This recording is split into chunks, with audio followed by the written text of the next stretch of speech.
Assalamualaikum warahmatullahi wabarakatuh. Saya Reva Rizkyla Julianti dengan NIM C1C02459 akan menjelaskan materi tentang perhitungan PPN. Yang pertama, pengkreditan pajak pertambahan nilai atau PPN adalah proses mengurangi PPN keluaran, yaitu pajak atas penjualan, dengan PPN masukan, yaitu pajak atas pembelian yang dilakukan oleh pengusaha kena pajak atau PKP. Dengan kata lain, PKP tidak perlu membayar PPN yang sudah mereka bayarkan kepada pemasok mereka. Tujuan pengkreditan PPN adalah agar pajak hanya dikenakan pada nilai tambah yang dihasilkan di setiap tahapan rantai produksi, bukan pada harga jual total secara berulang. Selanjutnya, dasar hukum dan tarif PPN 2025. UU HPP nomor 7 2021, tarif umum naik 12% per 1 Januari 2025 untuk semua BKP atau JKP, 0% untuk ekspor.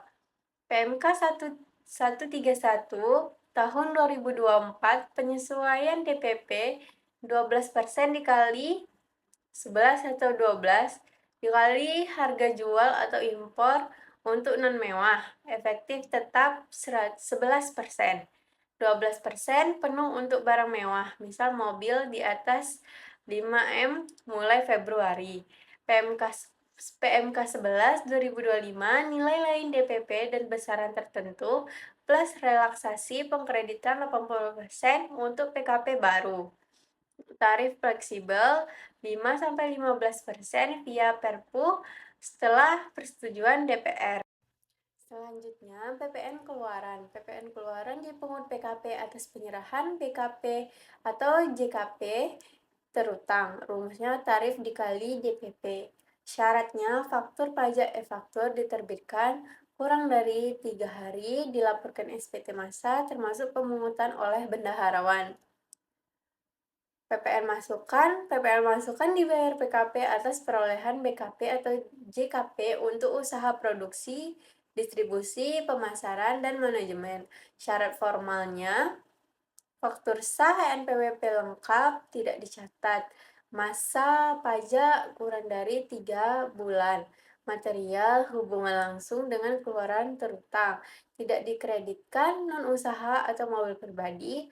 Masa manfaat lebih dari 1 tahun. Profesional pra PKP kecuali 80% relaksasi 2025.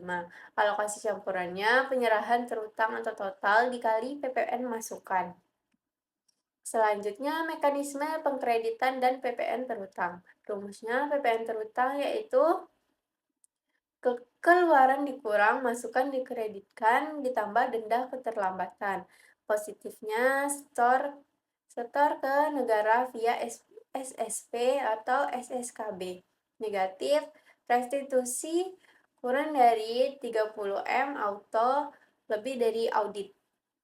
Atau kompetensi masa berikutnya. Perubahan 2025, kredit penuh pra PKP 80%, prioritas kredit untuk aset tetap berdasarkan masa manfaat. Selanjutnya, aturan dan syarat pengkreditan di Indonesia.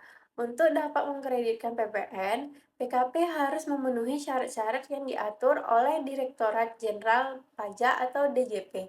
Antara lain, pajak masukan harus didukung oleh faktur pajak yang sah dan sesuai dengan ketentuan.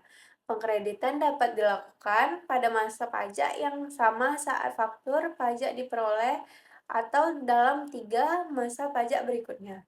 Dan tidak semua PPN masukan dapat dikreditkan. Misalnya PPN untuk biaya entertainment atau pembelian mobil yang tidak digunakan untuk usaha. Untuk informasi lebih rinci mengenai peraturan PPN dan pengkreditannya di Indonesia, dapat mengunjungi laman resmi Direktorat Jenderal Pajak. Selanjutnya, kesalahan umum dan sanksi. Kesalahannya, faktur catat atau denda 2% untuk DPP. Telat lapor, denda 100.000 per hari. Kredit tidak sah, tidak dapat dikompensasi. Sanksi administrasinya, bunga 2% per bulan. Pidana hingga 6 tahun penjara jika manipulasi. Tips, verifikasi e-faktur via DJP online simpan bukti 10 tahun. Sekian materi dari saya akhiri. Wassalamualaikum warahmatullahi wabarakatuh.